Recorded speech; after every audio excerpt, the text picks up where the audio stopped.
हर हर महादेव। जय शिव गुरु, जय गणपति भगवान।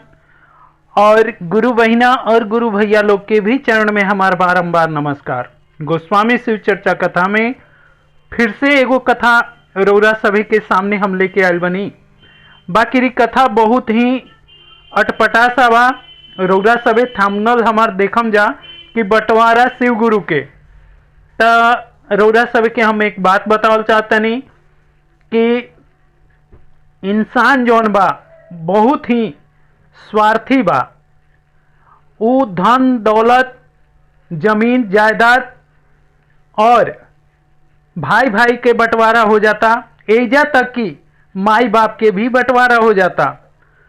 और जब माई बाप के बंटवारा हो गई तो भगवान के बंटवारा हो गई, में कोनो भारी बात नहीं थे। यही चलते आज हम रउरा सभी के एगो ऐसन के कथा लेके आई हाँ कि बंटवारा शिव गुरु के।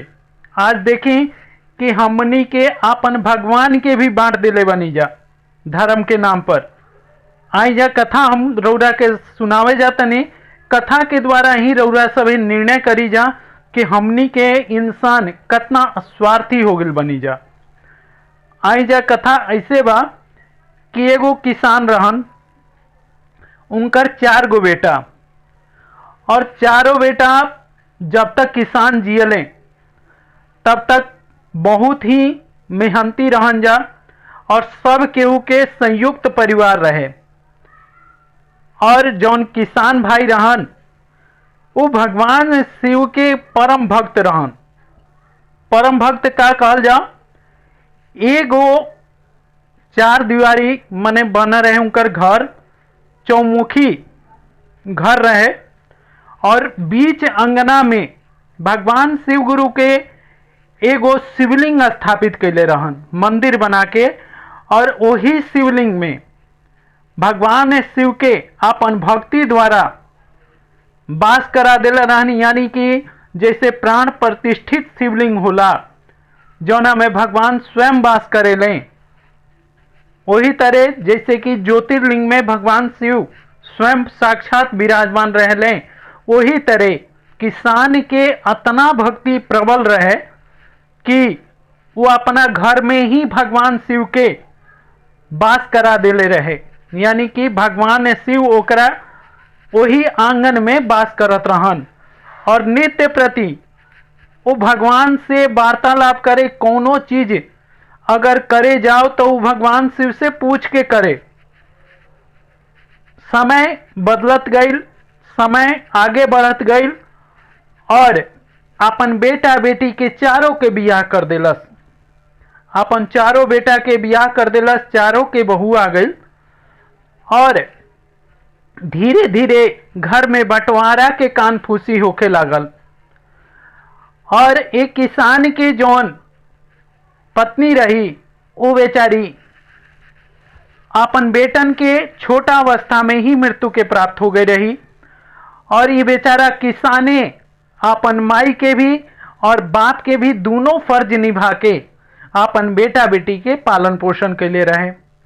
ये चलते बेटा बेटी भी बाप के हर एक किस्म से बेचारा पालन कैले सा और बाप के मान्य रखत रहा सा। जब समय आयल, बुढ़ापा आ गई और मृत्यु के समय आ गई, तब किसान सोचे लागल कि हे शिव गुरु, अभी तक तो चारों भाई बड़ा अच्छा से राम लक्ष्मण भरत शत्रुघ्न लेखा रहलन जा। हे शिव गुरु, अब हमार घर परिवार के चलाई। और वो एक दिन भगवान शिव गुरु के मंदिर में बैठ के भगवान से ही वार्तालाप करे लगले। कले कि हे प्रभु, अब हमार बुझाता कि निकट समय आ गइल बा और रउरा अपना धाम में ले चली। एकरा हमरा कोनो मलाल नहीं खे, रउरा से कोनो शिकायत नहीं खे। हे प्रभु, जे भी धरती पर आइल बा ओकरा तो एक दिन जाही के बा। और यह चलते हम रउरा से एके बात कहल चाहतनी कि प्रभु, हम तो मनुष्य ही, हमारा गइल तो ई जरूरी बा। इस संसार में आयल बनी तो हमार मृत्यु निश्चित बा। बाकी हे शिव गुरु, हम चाहतनी कि आज से रौरा ही हमार संतान के माई बाप बन के और हमार इस संयुक्त परिवार के कबू बंटवारा न होके दें। काहे कि हमरा बंटवारा से बड़ा डर लागेला। हमार चारों बेटा हम चाहतनी कि जैसे राम लक्ष्मण भरत शत्रुघ्न रहलन जा, आज भी पूरा संसार ओहन जना के नाम से पवित्र होला, वही तरह हे प्रभु रौरा हमार इस संयुक्त परिवार के बांध के रखम। भगवान शिव गुरु कहले कि तू कोनो बात की चिंता मत कर और हम तारा के मोक्ष के प्रदान करतनी, तू हमरा धाम में शिव धाम में जाके वास कर। और समय आयल और किसान अपन मृत्यु के प्राप्त हो गए। समय धीरे धीरे देखी कैसे करवट बदलेला। हरेक कोई अपन भाई भाई से केहू ना चाहेला कि हमनी के बंटवारा होखो। बाकी जौन पत्नी नाम के एगो चीज होला, पत्नी माँ के स्वरूप होली, पत्नी बहन के भी स्वरूप होली, और पत्नी ही आवेली तो घर में बंटवारा के भी एगो चीज हो जाला। वो भाई भाई के बांट देली, माई बाप के बांट देली, धन दौलत के बांट देली, घर दुआर के बांट देली, और खेत खरिहान के भी बांट देली। यही तरह ऊ जब चारों पत्नी आपस में इकट्ठा भइली जा और धीरे धीरे ऊ अपन पति लोग के सिखावे लगली जा कि देखी रौरा ज्यादा कमातनी, छोटकू कम कमातने, मझली कहस कि रौरा ज्यादा कमातनी और सजलू कम कमातने। ए तरह घर में वार्तालाप चले लगल और एक दिन समय आयल कि चारों भाई एक पंचायत में इकट्ठा हो गए जा कि हमनी घर के बंटवारा चाहिए। अब भगवान शिव गुरु के ये चिंता ले लेलस। माता पार्वती से कले कि हे पार्वती, हम तक किसान के ई वचन दिले बनी कि चारों बेटन के हम अलग ना होके दें। तब ये कैसे संभव हो सकता कि इन्हीं के बंटवारा हुई। तब माता कली कि हे प्रभु, अब ये रौरा ही निर्णय करी, रौरा ही बताई कि कैसे का करे के बा। काहे कि ये में ना हम जानतनी कि रौरा कौन लीला रचम, और ना ही मनुष्य जानता, ये चारों भाई जानता न सा।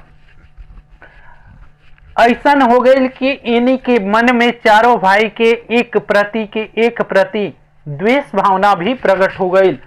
और दोनों भाई, छोटका और बड़का, मझिला और सजिला, ये चार भाई एक तरफ होके और अपन घर के बंटवारा के चक्कर काटे लगले सब। छोटका और बड़का आपस में सलाह कैले सब कि देखा जा, अगर हमनी के दोनों भाई मिल जाए जा तो ये दोनों भाई के अगर हमनी के कोनो किस्म से मुआ दी जा, तब मुआ देम जा तो हमनी के दोनों के धन हो जाए और आधा आधी के बंटवारा हो जाए। तब ये छोटका कलश की बड़का भैया तू सही कहा तरह, और उन्हें मझिला और सझिला ये बात के निर्णय कैले सकी काहे ना हमनी के बड़का और छोटका भाई के ही खत्म कर दिया, ताकि हमनी के दोनों भाई रहल जाई ठाठ से। ये चारों के मन में द्वेष भावना प्रकट हो गई। और देखी, जर जमीन जर जेवर कुछ ना साथ जाएगा, खाली हाथ आए हो खाली हाथ जाएगा।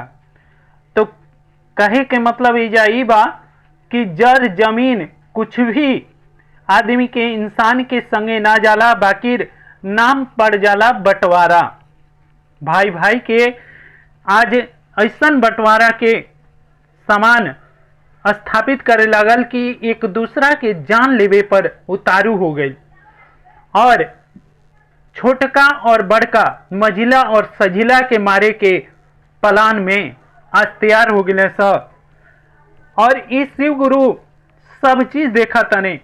देखी जा, संसार में हमनी के पाप करते जा, पुण्य करते जा, सबके लेखा जोखा भगवान शिव के लगेगा।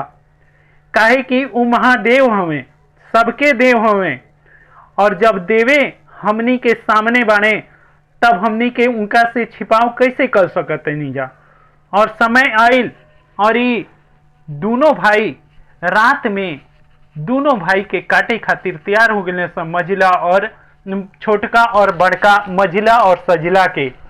और दोनों एक एक करके छोटका कलश की हम मझिला भैया के काटम और बड़का कलश की हम सजिला भैया के काटम। ए तरह काटे के तैयारी हो गई और दोनों वो घर में चल गए जहां ई बेचारा सुता रहा सब। शिव गुरु ओइजा अपन लीला रच दिले। का काम कैले कि मझिला जब गई, छोटका जब गई मझिला के मारे, तब शिव गुरु ओइजा पहले से जाके बैठा रहन ओकरा पलंग पर। जब वो देखलस कि अरे ये तो साक्षात भगवान शिव ये पलंग पर कैसे विराजमान बाड़े, वो देख के कहता कि कहीं हम नींद में तो नहीं थी। और फिर से आंख मीच के फिर से आंख खोल के देखा था, तब फिर देखा था कि भगवान शिव गुरु ओइजा बैठ के हंसता रहे। अब ये बेचारा उल्टे पांव गिरत भहरात सीधे आंगन में आके गिर गई जहां शिवलिंग रहे। और बड़का भाई जब सजिला के मारे खातिर पहुंचल तो ओइजो भगवान शिव गुरु पहले से ओकर तकिया के सामने ओकरा सिरहाने भगवान शिव गुरु बैठ के और ऊ सजिला के सहलावत रहन सिर के। जब वो देखलस बड़का भाई तो अब ओकरा पैरों तले जमीन खिसक गई, गिरत भरात उहो आके आंगन में गिर गई। आंगन में गिर गई तब वो कलश की बड़का कहता अरे तू मार के अले हा? तो वो कहता कि बे मर्दे हम कहाँ से मार के आई थी। तो छोटका कहता का तू उनका के मार के अला हा? तब वो कहता ने कि ना हो, देखा ना शिव गुरु ओइजा पहले से आके बैठा रहा। तो कहता कि बेमर्दे उहे हाल तो हमरो संगे भइला। हम जब मारे गई नहीं हाँ तब सिरहाने भगवान शिव गुरु बैठा रहन। और वो कहता बड़का कि हमको ये चीज अचंभव दिखनी है। तब वो कलश की हे प्रभु हमरा के क्षमा करी, हमनी के ये सब काम ना करम जा। और भगवान शिव गुरु के कृपा हो गई और दोनों भाई के ज्ञान के चक्षु खुल गई कि शिव गुरु ही हमनी के रक्षक बाणे। और ये तरह करके और वो कभी भी मारे के ख्याल ना लगौले सा। यही तरह मझिला और सजिला भी बड़का और छोटका के मारे गए सा। तब इन्हीं के भी हुए भगवान शिव गुरु दर्शन दिले। अब इन्हीं के भाई के चला इन्हीं के मार के तक कुछ ना हो, बाकी घर के तो 4 भाग हो सकता। और दूसरा दिना पंचायत में पंचायत लेके अंगना में बैठ गए सब और कहे लगले सा कि एकर घर के 4 भाग करा जा। जब 4 भाग होके लगल तब वो बीच में भगवान शिव गुरु के उहे शिवालय मंदिर बीच में आ गई। काहे कि उनकर पिताजी वो चारों के पिताजी उस शिवलिंग जौन स्थापित कैले रहन बीच अंगना में चारों कोना से एकदम बराबर बीच दिशा में स्थापित कैले रहन। अब वो सब जना कलन जा कि देखी जा सब कुछ बंटवारा हो जी, बाकी रब ई बीच में मंदिर के बंटवारा कैसे हुई। देखी जा जब बुद्धि विपरीत होला तो समय सब चीज विपरीत हो जाला।